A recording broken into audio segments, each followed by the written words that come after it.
Assalamualaikum warahmatullahi wabarakatuh.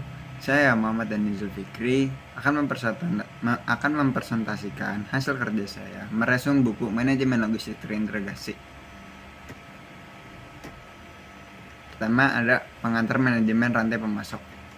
Komponen sistem perantai pemasok ada 3. Pertama, fasilitas. Fasilitas itu menentukan lokalisasi fasilitas untuk meminimalkan biaya pengiriman, meningkatkan fleksibilitas dan efisien. Kedua, proses produksi. Penentuan produk atau jasa yang diproduksi, perencanaan kapasitas, pengendalian kualitas, dan perencanaan beban kerja.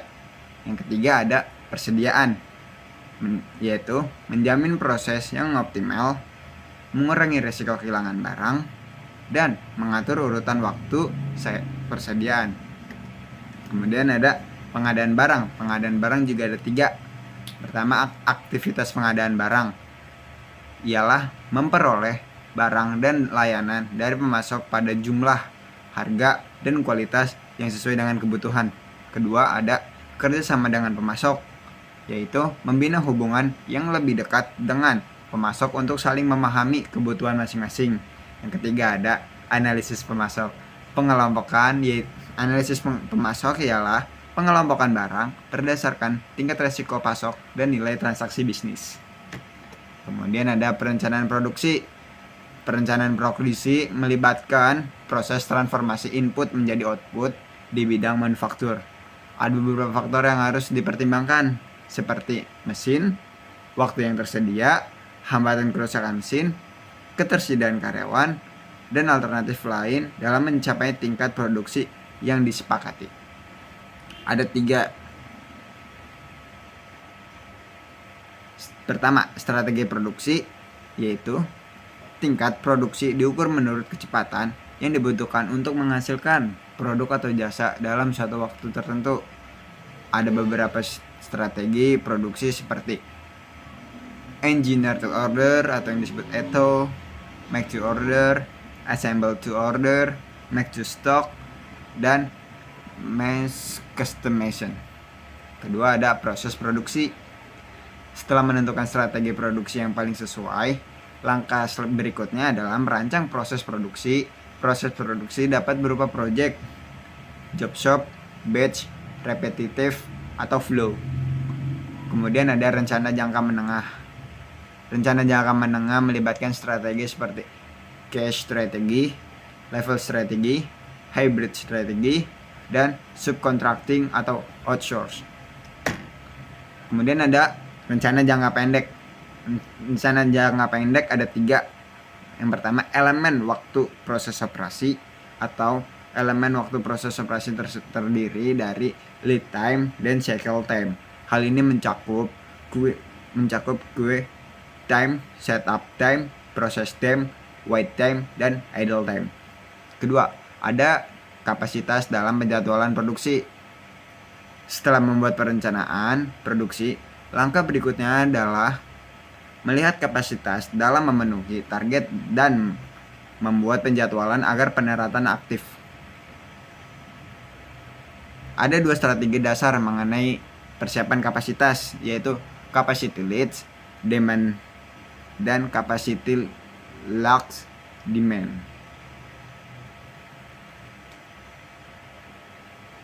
3. Theory of constraint.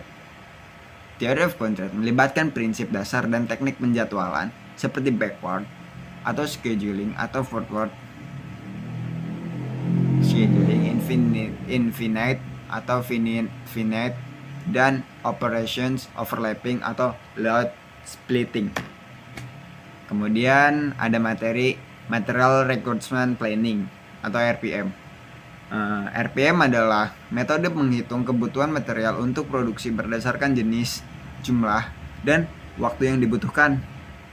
Perhitungan MRP diturunkan dari perencanaan produksi atau master production schedule, kemudian dijabarkan menjadi kebutuhan material pembentuknya. Proses MRP ada 3. Yang pertama, perencanaan produksi, yang kedua status inventory, yang ketiga bill of material. Bill of material sendiri ada 3 definisinya. Yang pertama definisi produk, yaitu menjelaskan komponen pembentukannya dari sebuah finished product dan jumlah setiap komponen yang diperlukan untuk menghasilkan satu unit finish produk tersebut.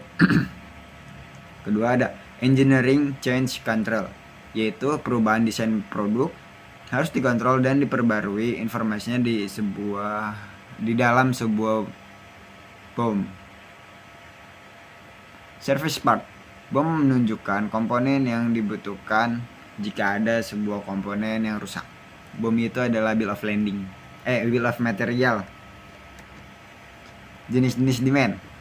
Jenis-jenis demand ada 4. Yang pertama independent demand, yaitu demand yang muncul karena kebutuhan konsumen dan tidak tergantung pada demand barang lain. Yang kedua ada dependent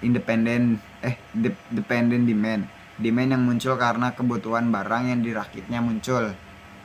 Yang ketiga normal season demand, demand yang muncul pada kondisi normal tanpa adanya perubahan permintaan yang drastis dari konsumen dan tanpa adanya pengaruh dari luar perusahaan. Yang keempat ada peak season demand, demand yang muncul pada kebutuhan yang drastis pada periode tertentu. Kemudian ada inventory. Pada setiap industri manufaktur manapun dikenal dengan istilah inventory atau persediaan, yang merupakan semua jenis barang yang dimiliki perusahaan dan digunakan untuk mendukung proses bisnisnya. Pengelola inventory yang baik dapat memberikan nilai tambah atau value berupa service level, menjaga kualitas barang yang baik, menekan biaya proses, dan menjamin ketersediaan dan waktu pengiriman. Kemudian ada manfaat inventory management. Manfaatnya ada 4. Yang pertama adalah service level.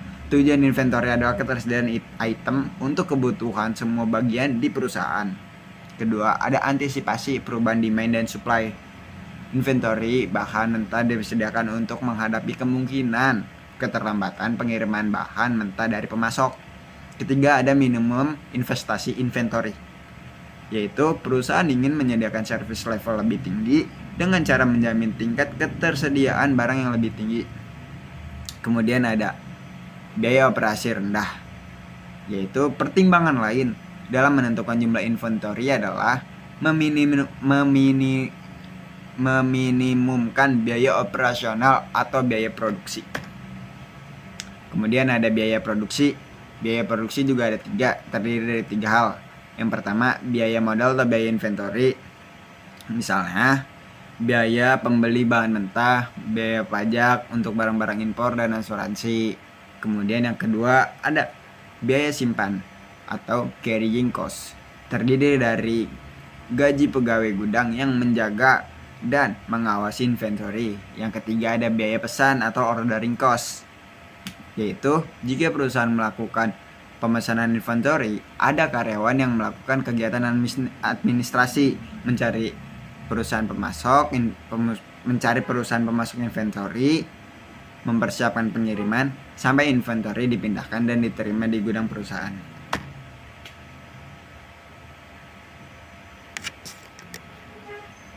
Jumlah pesanan dan metode kuantitatif ada 3. Pertama, lot for lot, yaitu pemesanan atau pemenuhan inventory sesuai jumlah yang dibutuhkan saja.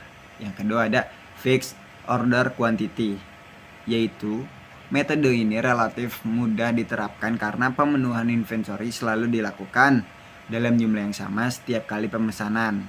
Yang ketiga ada economy order quantity, yaitu sistem pemesanan ini menyeimbangkan biaya simpan dan biaya pesan inventory. Ya, lanjut. Ada distribusi dan saluran distribusi atau transportasi. Memiliki 3 hal. Yang pertama nilai tambah. Distribusi menghasilkan nilai tambah melalui pengiriman barang ke lokasi tempat konsumen berada pada waktu konsumen membutuhkannya, utilisasi alat, dan efisiensi biaya. Nah, yang kedua ada menentukan moda transportasi. Setiap moda transportasi memiliki karakter, kelebihan, dan kekurangannya. Pemilihan moda bergantung pada infrastruktur yang tersedia, kebutuhan untuk menyediakan transportasi, atau bekerja sama dengan pihak lain. Yang ketiga, ada menyimpan persediaan. Jaringan distribusi selalu melibatkan proses penyimpanan produk sebelum produk tersebut dikirim atau diteruskan kepada konsumen. Kemudian ada metode kuantitatif dalam distribusi. Metode kuantitatif model transportasi adalah metode kuantitatif adalah transportasi metode optimasi, least cost, northwest corner, dan Vogel approximation. Kedua, ada beberapa istilah. Ya, istilah dalam transportasi dalam distribusi seperti truck loading shipping, cost and freight, dan currency adjustment factory. Ketiga, ada teknologi informasi. Teknologi informasi berperan membantu kelancaran pengiriman barang.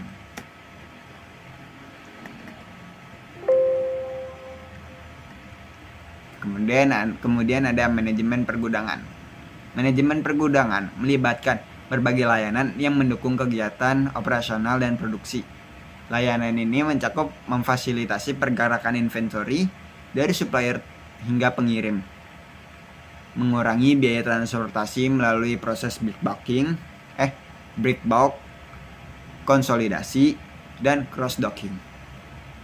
Selain itu, aktivitas gudang seperti receiving, put away, storage, picking, dan shipping juga menjadi bagian integral dari manajemen pergudangan. Kemudian ada prinsip penanganan barang dan perencanaan gudang. Ada dua hal. Yang pertama, prinsip penanganan barang ialah prinsip ini meliputi pengurangan jarak dan frekuensi pergerakan manusia dan alat, seragamkan rute dan kemasan, manfaatkan gaya berat, pemeliharaan ekonomis, mendukung proses audit inventory, sistem lokalisasi penempatan barang, indikator kinerja pergudangan, dan keamanan pekerja gudang, fisik barang, dan peralatan. Kedua, ada perencanaan gudang. Perencanaan gudang mencakupi lokasi gudang, fleksibilitas ukuran luasan gudang, pajak atau insentif yang relevan, keamanan, performance management, sistem informasi, dan peralatan gudang. Sekian presentasi dari saya.